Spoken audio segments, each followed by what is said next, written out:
सुप्रभातम प्यारे छात्र छात्राओं। आज हम आपकी पाठ्यपुस्तक आरोह के काव्यखंड का दूसरा अध्याय पतंग कविता, जो कि जन कवि आलोक धनवा जी द्वारा रचित है, इसको पढ़ने जा रहे हैं। सबसे पहले हम यह जान लेते हैं कि यह कविता कहाँ से ली गई है। यह कविता आलोक धनवा जी के एकमात्र काव्य संग्रह दुनिया रोज बनती है से ली गई है, जो कि 1998 में प्रकाशित हुई थी।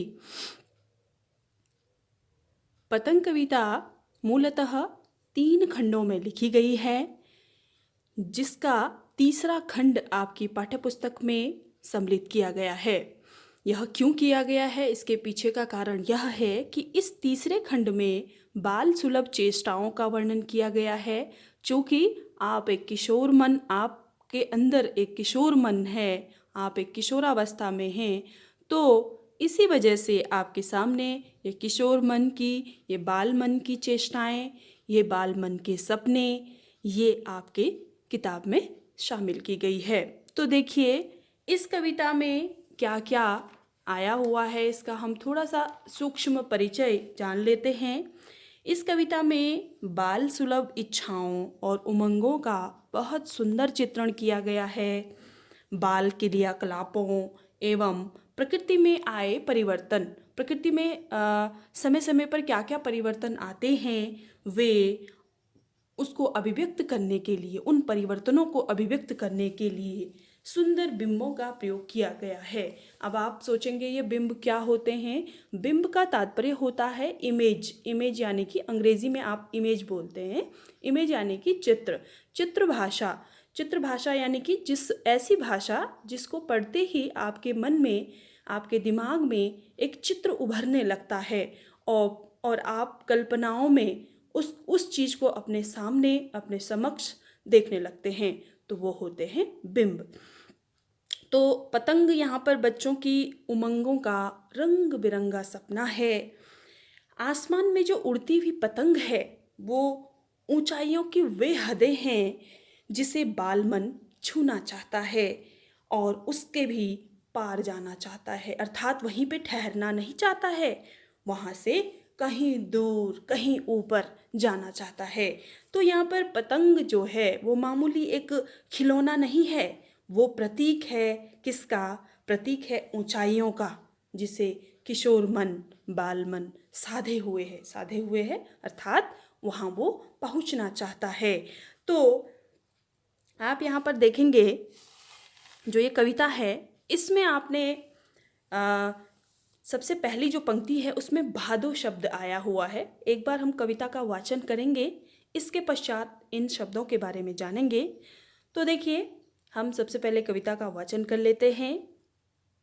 सबसे तेज बौछारें गईं, भादो गया सवेरा हुआ, खरगोश की आँखों जैसा लाल सवेरा, शरद आया पुलों को पार करते हुए, अपनी नई चमकीली साइकिल तेज चलाते हुए, घंटी बजाते हुए, जोर जोर से चमकीले इशारों से बुलाते हुए, पतंग उड़ाने वाले बच्चों के झुंड को चमकीले इशारों से बुलाते हुए, और आकाश को इतना मुलायम बनाते हुए कि पतंग ऊपर उठ सके, दुनिया की सबसे हल्की और सबसे रंगीन चीज़ उड़ सके, दुनिया का सबसे पतला कागज़ उड़ सके, बांस की सबसे पतली कमानी उड़ सके, कि शुरू हो सके सीटियों, किलकारियों और तितलियों का,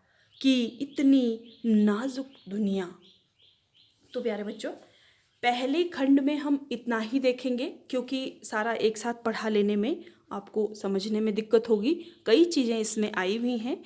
तो पहले हम इसका अर्थ देखते हैं। इसमें आप पहली पंक्ति में देख रहे हैं कि भादो गया, सबसे तेज बौछारें गईं, भादो गया। भादो क्या होता है? अभी आपने घर में सुना होगा, हिंदी जो मास होते हैं, हिंदी महीने, जैसे अंग्रेजी महीने होते हैं जनवरी, फरवरी, मार्च, अप्रैल, मई, जून। तो ऐसे ही जो हिंदी के माह होते हैं, तो हिंदी के जो माह हैं उनमें आता है, पहला जो माह होता है वो चैत्र, वैशाख, ज्येष्ठ, आषाढ़, श्रावण, भाद्रपद। तो जो भाद्रपद महीना होता है उसी को भादो कहा जाता है। एक देसी भाषा में हम उसे भादो कह लेते हैं। अगला जो महीना होता है आश्विन, कार्तिक, मार्गशीर्ष, पौष, माघ, फाल्गुन। तो ये महीने जो होते हैं हिंदी माह होते हैं। तो इसी हिंदी माह का कवि ने यहाँ पे प्रयोग किया है भादो शब्द से। फिर नीचे ऋतु के बारे में यहाँ पे शरद आया है। खरगोश की आंखों जैसा लाल सवेरा, शरद आया पुलों को पार करते हुए। अब ये शरद जो शब्द है, ये आपने जो हिंदी जो ऋतुएं हैं, षड ऋतुएं अर्थात 6 ऋतुएं पूरे वर्ष भर में मानी गई हैं, तो उसमें देखा होगा आपने जो शुरुआत होती है वो वसंत ऋतु से होती है। वसंत है, ग्रीष्म है। आजकल जो ऋतु चल रही है वो कौन सी ऋतु है? वो ग्रीष्म ऋतु है, क्योंकि आजकल गर्मी हो रही है। और जब गर्मी का मौसम चला जाएगा उसके बाद कौन सी ऋतु आएगी? उसके बाद ऋतु आती है वर्षा ऋतु। और वर्षा ऋतु जब चली जाती है तो आता है शरद। तो उसी शरद की यहाँ पे बात की गई है। तो शरद के पश्चात आता है हेमंत, और हेमंत के बाद शिशिर ऋतु। ठंडा जब होता है, बहुत ठंड लगती है, तो शिशिर ऋतु। तो उसी शरद ऋतु की यहाँ पे बात की गई है। शरद ऋतु आप अगर महीनों के हिसाब से लगाएं, अंग्रेजी महीनों के हिसाब से, तो अंग्रेजी महीने सितंबर, अक्टूबर, नवंबर, ये कह सकते हैं कि ये 3 महीने जो हैं, इन 3 महीनों में ये ऋतु आती है। तो देखिए कह रहे हैं सबसे तेज बौछारें गई। अब इसके अर्थ की ओर हम चलते हैं। क्या कह रहे हैं कवि? आलोक धनवा जी एक ऐसे कवि हैं जो बहुत सशक्त कवि हैं। बहुत इनकी जो भाषा है वो बहुत सशक्त होती है, और उसके पश्चात भी इनकी जो कविताएं हैं वो जन समाज के स्वर में चढ़ जाती हैं। स्वर में चढ़ जाने से तात्पर्य उनकी जुबानी याद हो जाती है, सबकी जुबान पर यह कविता होती है। तो ये होना बहुत महत्वपूर्ण है अपने आप में। तो देखिए इसको आप भी महसूस कीजिए। क्या कह रहे हैं कवि? सबसे तेज बौछारें गई, भादो गया, सवेरा हुआ। तो इसका जो सर्वप्रथम यहाँ पे जो अर्थ दिया हुआ है उसको हम जानने की कोशिश करेंगे। कवि कहते हैं कि सबसे तेज बौछारें गई। आप जानते हैं कि मैंने आपको बताया कि जो भादो मास है, भादो यानी कि भाद्रपद मास है, वो कब आता है? वो श्रावण के बाद आता है। श्रावण यानी कि सावन का महीना। सावन का महीना आप जानते हैं जुलाई के बाद अगस्त सितंबर का जो महीना होता है, सितंबर अक्टूबर।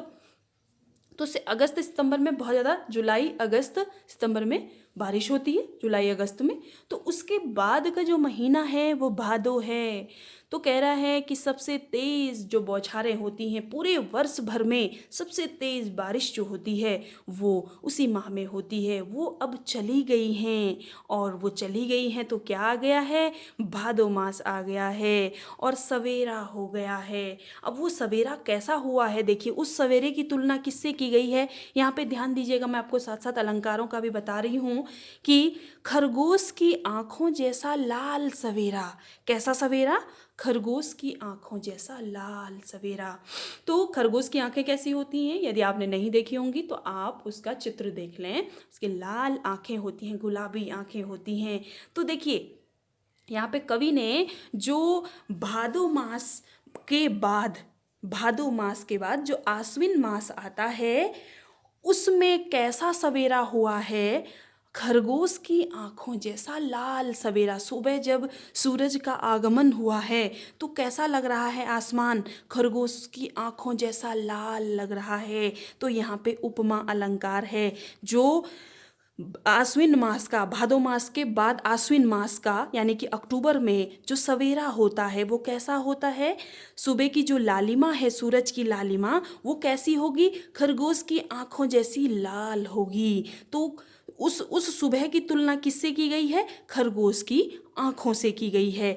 उसका उपमान दिया गया है। तो यहाँ पे सीधे सीधे आप उपमा अलंकार देख लेंगे कि यहाँ पे उपमा अलंकार कैसे हो रहा है। उपमा अलंकार क्यों हो रहा है? उपमा अलंकार इसलिए हो रहा है क्योंकि खरगोश की जो आंखें हैं उनको कैसा बताया गया है?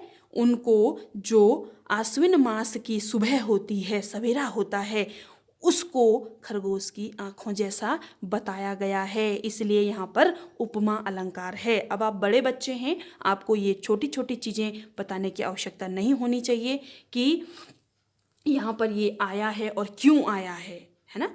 तो देखिए आगे आता है कि शरद आया पुलों को पार करते हुए। अब यहाँ पे जो शरद ऋतु है उसका मानवीकरण कर दिया गया है। तो एक यहाँ पे आप लिखेंगे शरद मानवीकरण अलंकार। यहाँ पर इस पंक्ति को यदि आपसे पूछा जाता है कि इनका काव्यगत सौंदर्य लिखिए या शिल्प सौंदर्य लिखिए, तो आप इसमें लिखेंगे शरद, बीच में डॉट डॉट डॉट करते हुए आप इतना लिख करके या पूरी पंक्ति लिख लीजिए, जैसी आपकी इच्छा, जैसा आपको समय मिलता है।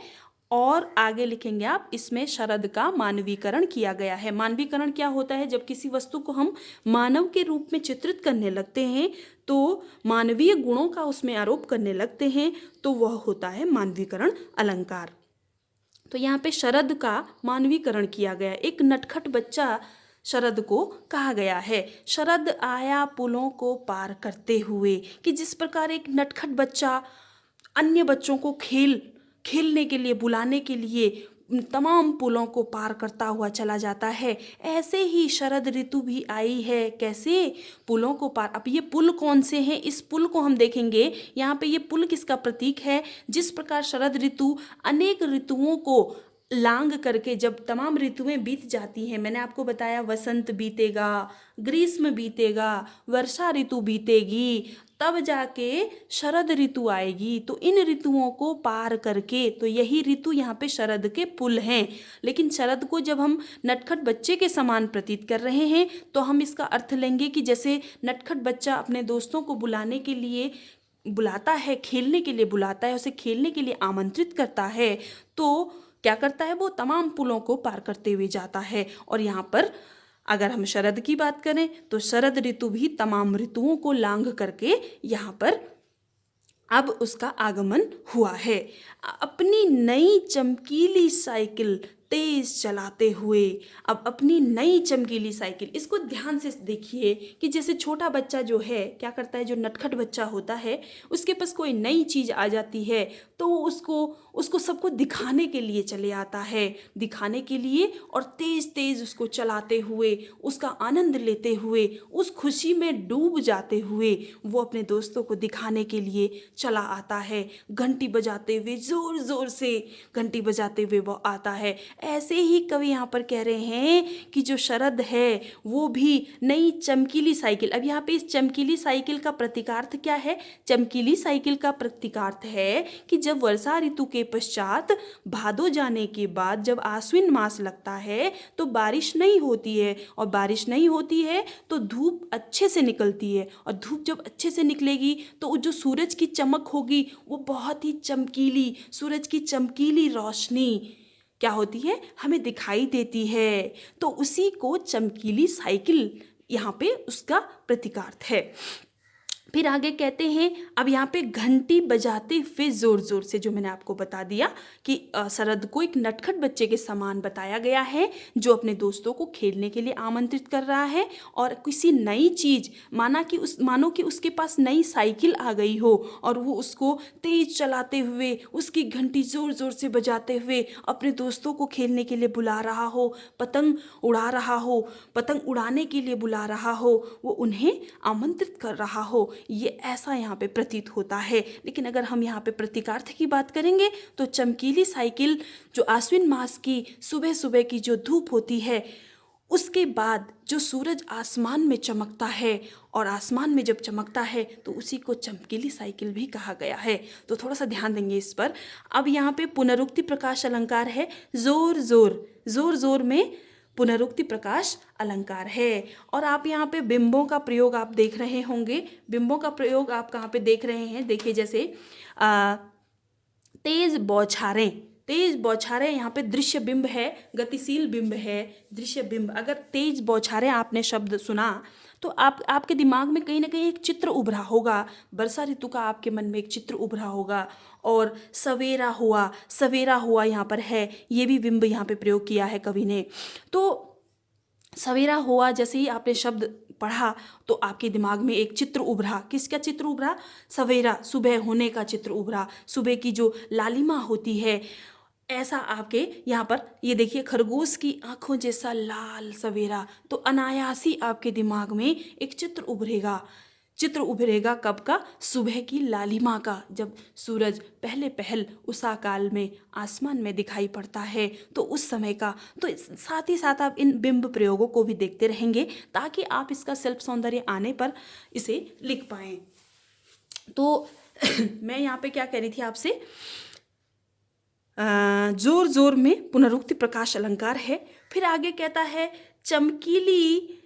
चमकीले इशारों से बुलाते हुए पतंग उड़ाने वाले बच्चों के झुंड को। तो चमकीले इशारों, अब यहाँ पे अगर हम शरद ऋतु के संदर्भ में लेंगे तो चमकीले इशारों से बुलाते हुए, अर्थात आसमान में पूरी धूप का जो प्रकाश है वो फैल चुका है और आसमान पूरा बादलों से रहित है। और तो ऐसे में क्या होता है, नहीं तो अगर बारिश आ जाए तो बच्चों का क्या हो जाता है, उत्साह धीमा हो जाता है कि अब कैसे खेलेंगे, उनका उत्साह बुझ जाता है। लेकिन जब आसमान साफ रहता है तो अनायासी उनके मन में एक उमंग आती है कि नहीं, आज तो हम खेलेंगे। तो ऐसे ही यहाँ पर कवि कहते हैं कि चमकीले इशारों से बुलाते हुए पतंग उड़ाने वाले बच्चों के झुंड को। तो चमकीले इशारों से बुला रही है कौन? यहाँ पे शरद ऋतु चमकीले इशारों से उन्हें बुला रही है। किन्हें बुला रही है? पतंग उड़ाने वाले बच्चों के झुंड को। जो बच्चे पतंग उड़ाते हैं उनके झुंड को बुलाते हुए आगे कहते हैं, चमकीले इशारों से बुलाते हुए और आकाश को इतना मुलायम बनाते हुए। कितना मुलायम?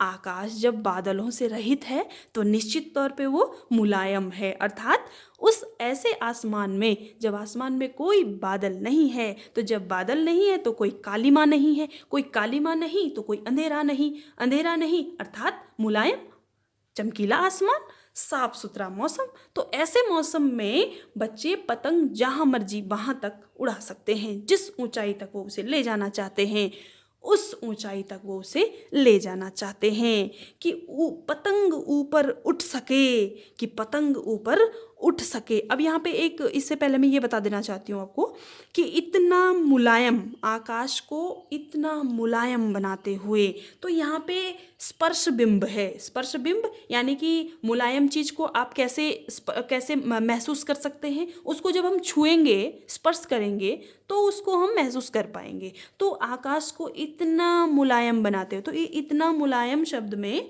क्या हो जाएगा, पूरी पंक्ति में स्पर्श बिंब यहाँ पर हो जाएगा। अच्छा, यहाँ पे ये एक पंक्ति है जो दो बार आई है, चमकीले इशारों से बुलाते हुए। तो इसमें भी दृश्य बिंब है, चमकीले इशारों से बुलाते हुए, गतिशील है, अर्थात इशारों से वो बच्चों को बुला रहा है। तो एक तरीके से आप इसको बच्चे के अर्थ में देखना और दूसरे तरीके से आप इसको ऋतु के अर्थ में देखना, मौसम में किस प्रकार से परिवर्तन होता है और किस प्रकार से बच्चे उसके लिए मतलब यूँ कहें कि खेलने के लिए उद्यत होते हैं। आगे देखिए कि पतंग ऊपर उठ सके, कि जो पतंग है वो आसमान में उठ सके। अब दुनिया की सबसे हल्की और रंगीन चीज़ उड़ सके।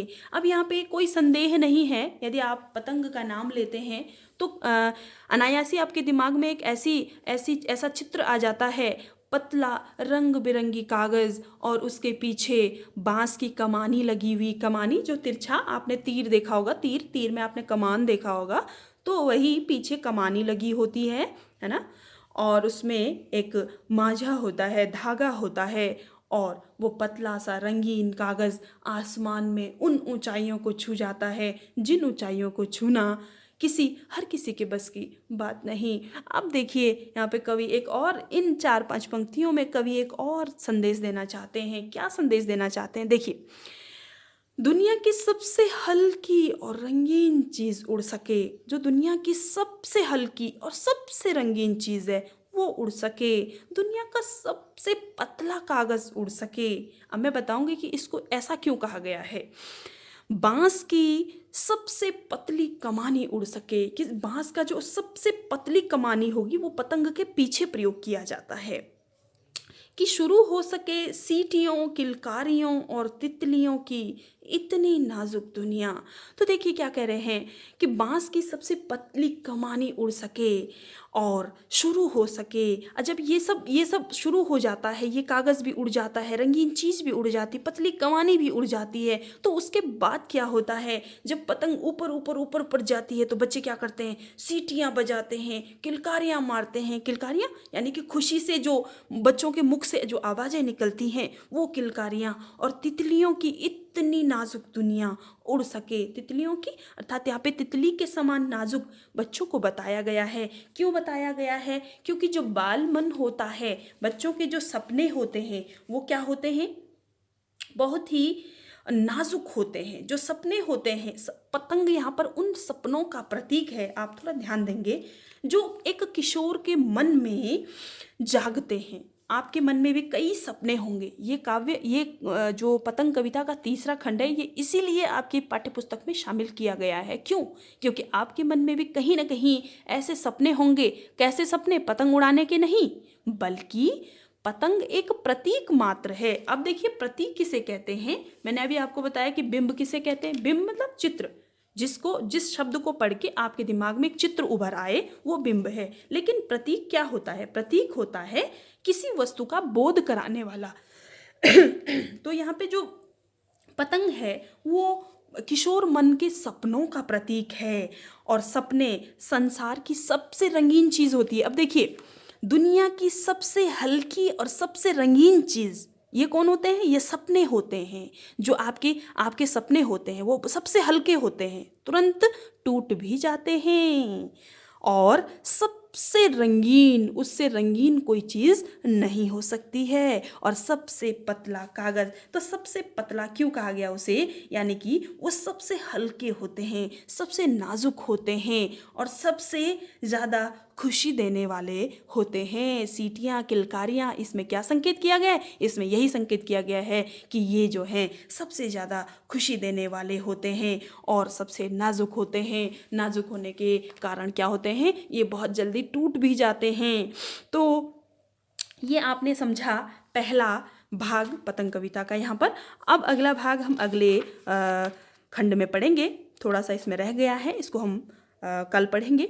तो इसमें थोड़ा सा काव्य सौंदर्य की हम बात करें, शिल्प सौंदर्य की हम बात करें तो यहाँ आपने देख ही लिया था, यहाँ पर उपमा अलंकार आपने देख लिया था और बिंबों का प्रयोग आपने देख लिया था। और एक चीज़ मैं आपको बताऊं कि यहाँ पर कवि ने बार बार सबसे हल्की, सबसे हल्की, सबसे पतला, सबसे पतली, सबसे तेज, ऐसे शब्दों का प्रयोग किया। ऐसा क्यों किया है? देखिए, जब भी हम विशेषण की उत्तमावस्था, जिसको अंग्रेजी में कहते हैं जो विशेषण होता है उसकी सुपरलेटिव डिग्री, तो सुपरलेटिव डिग्री कब प्रयोग होती है? जब हम किसी चीज़ की अतिशयोक्ति करते हैं। तो यहाँ पर अतिशयोक्ति अलंकार भी होगा। अतिशयोक्ति यानी कि किसी चीज़ का बढ़ा चढ़ा करके वर्णन। अब यहाँ पे हम जब देख रहे हैं सबसे हल्की, तो हमें क्या लग रहा है कि इससे हल्का तो कोई हो ही नहीं सकता है। सबसे पतला, तो इससे पतला तो कोई हो ही नहीं सकता है ना। तो यहाँ पर अतिशयोक्ति अलंकार का प्रयोग भी किया गया है। सबसे तेज बौछारें, तो यहाँ पर ये इन सब शब्दों में जहाँ जहाँ ये सबसे सबसे सबसे आया हुआ है, तो ये क्या है? अतिशयोक्ति अलंकार का प्रयोग भी यहाँ पर किया गया है। और अगर छंद की हम बात करें तो छंद यहाँ पर मुक्त छंद है, मतलब किसी भी छंद में यह कविता बधी हुई नहीं है, मुक्त छंद है। देखिए, कहीं पर पूरी पंक्ति है तो कहीं पर 2 शब्द हैं, है ना। तो ये मुक्त छंद का यहाँ पे प्रयोग किया गया है। और आपको भाषा आपको दिख ही रही है, खड़ी बोली, शुद्ध साहित्यिक खड़ी बोली का यहाँ पे प्रयोग किया गया है। तो चलिए, धन्यवाद। अगला भाग हम पढ़ते हैं कल।